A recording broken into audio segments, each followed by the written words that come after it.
I know some of y'all didn't believe me last episode, but I told y'all Pastor Jeff had a man. Let's get into Tyler Perry, Season 1, Episode 5 of Divorced Sisters. We are still at the jail.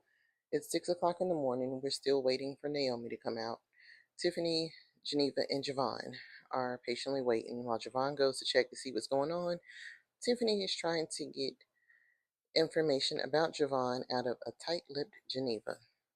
Geneva is refusing to give her anything. For what reason, we don't know. That's your homegirl. Just go ahead and tell her that you bagged him. And I'm sure she would drop it and let it go. Yeah, it's going to be a little bit of judgment about why you cheating on your husband, but it was 6 years ago. She'll understand.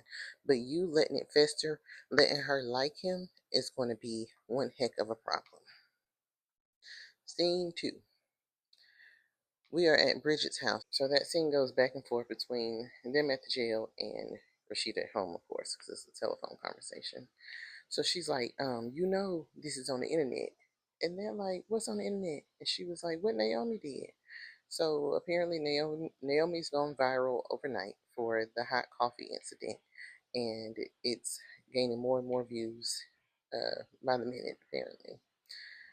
So now Naomi comes out and she looks good. She does not look like she spent a night in jail. Her hair is a little frazzled, like she may have taken a little nap. But the makeup is on point. It doesn't look like she shed a tear. So we go back to Bridget's house, and she's got this grown ass man laying in her bed, telling her to be quiet in her own house because he is trying to get some sleep, and she is making all this noise trying to get ready for work and being on that phone with her friends.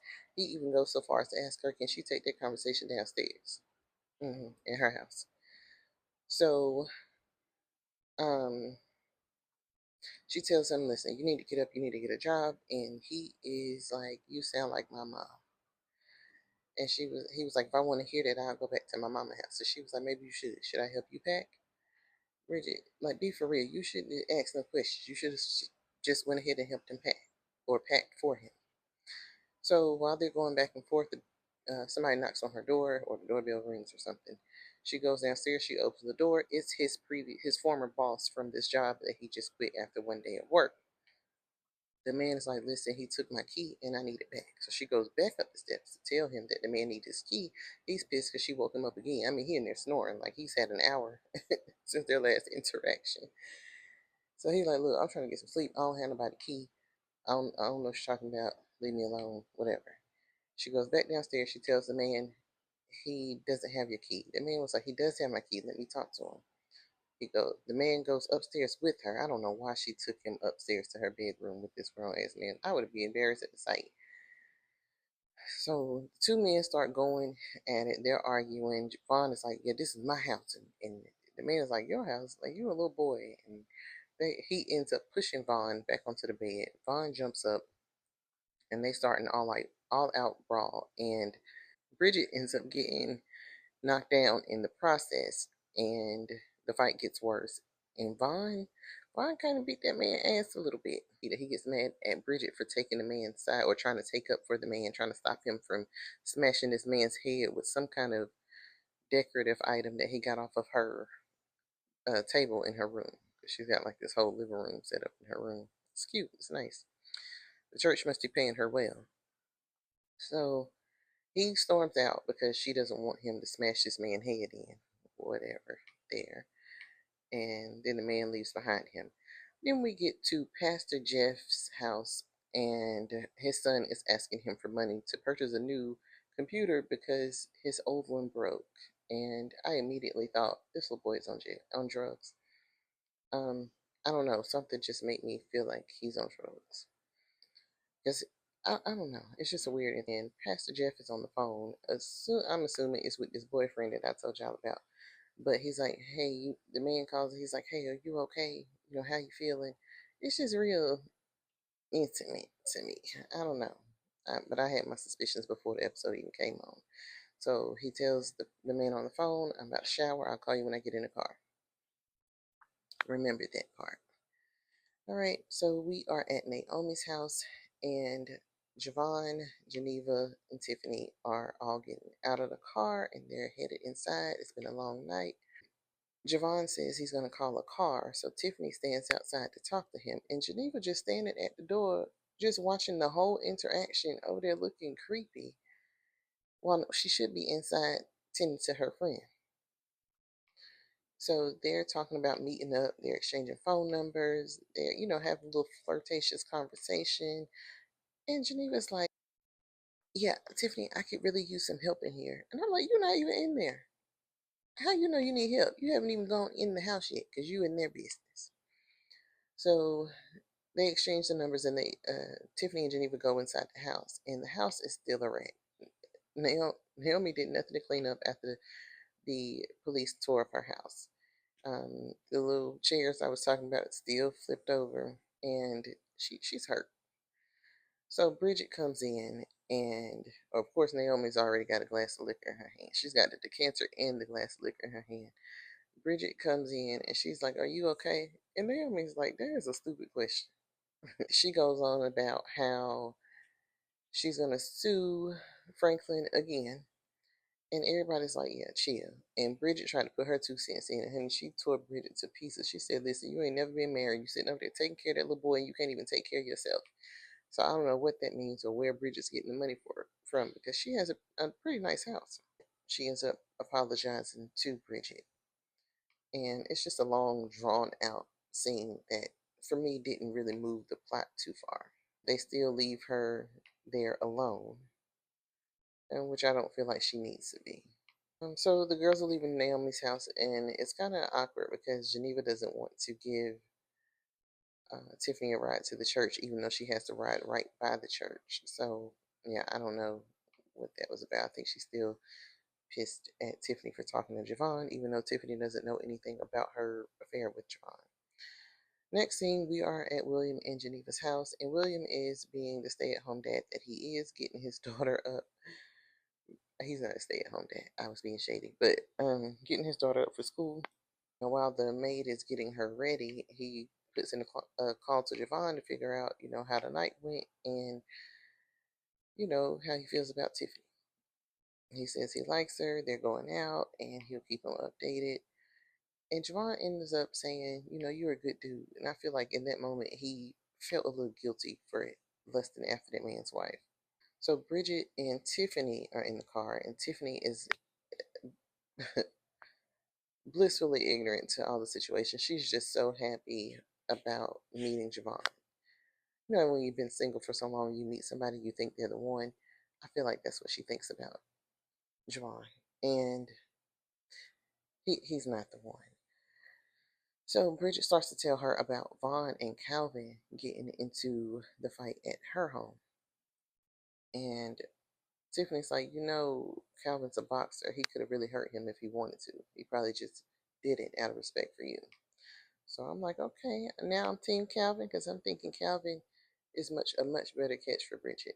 Then we get back over here to Naomi in this lingerie set, and I just feel like it's gonna make her smell. I don't know. It's leather. She got leather between her crotch with no barrier between. I don't know. It just kind of grosses me out a little bit. But she calls the male prostitute and tells him he need to be at her house in 20 minutes. Basically, she needs help um, with whatever he said he could help her with on that first episode. She tells him he has 20 minutes to get there. We go back to Geneva's house, and her and William has plated this beautiful breakfast, and she's like, "No, I ain't hungry. You can't even eat because this man is with somebody else." So he tells her he wants her to push her day off and get some rest. She agrees to it. Then we get back to the Pastor Jeff's house, and his daughter is questioning him about where his wife is, and he keeps saying, maybe she did this or maybe she did that. And his daughter is like, "That's what you do to keep from lying." Uh, I see why the scene is necessary. Back to Naomi's house, the prostitute comes in. She basically asks him to off her husband. She says he can't do it the street way because this man has all these connections, so he needs to know what he's doing. And he agrees to do it for a large amount of money. And he didn't specify how much, he just said it's going to cost you. And she was like, look around. Do I look like I'm worried about money? Be worried about prison time, Naomi. So she's like, take your clothes off. He's like, I'm not wearing a wire. She was like, I ain't worried about you wearing a wire. She wants to do the do. Well, we're back at Pastor Jeff's house, not the girls. their children are going outside so they can catch the bus, and they realize their mama is sitting in the car, just dazed and confused. So they're like, "What's going on?" She's like, "Y'all just, I'm just sitting here. It's fine." And the daughter's like, "Why? What? You got on the clothes you had on for last night? Just concerned." And they want to know what's going on, and she keeps saying nothing. The daughter knows that something's going on. And anybody knows something going on? You just sitting out here in this ball gown. So she tells them to just go. The boy is like, well, I need some money. And that confirmed my suspicions that you on drugs. Because really, really, you need some money right now. You cannot buy no computer at the school. So they go on ahead and wait for the school bus, and we go back to William and Geneva. But this time they're not at home. They are at Anika's school. William is there dropping his baby off. Geneva is sitting in the car watching him interact with this white lady and giving her some yellow roses. And while she's spying on her husband, she's also on the phone with Javon. And he's telling her, if you just say it, I won't go out with Tiffany. If you tell me you don't want me to, I won't go out with Tiffany. And she was like, I'm not going to tell you that. So they're going back and forth with this like 1-2 word conversation. And William ends up hugging the white lady.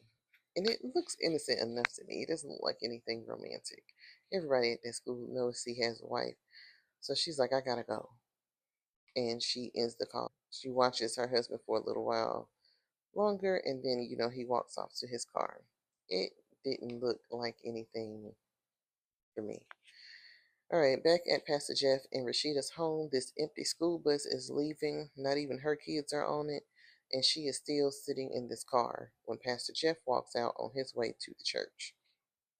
He looks up, realizes Rashida's still in the car, and he's like, Rashid, babe, what are you doing? What's going on?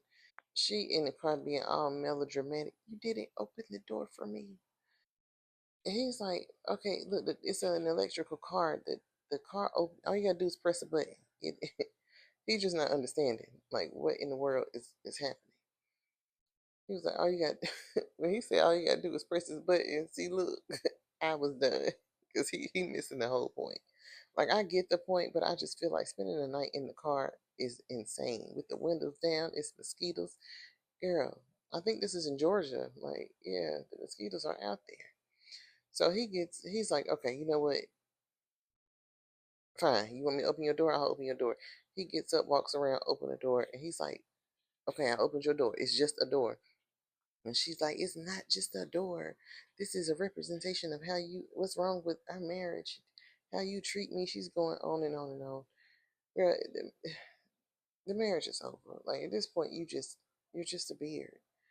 So she's telling him, she's pouring her heart out, and he's worried about the neighbors at first. He's looking around to see who can hear her. And she was like, that's what I'm talking about. You worried about everybody else.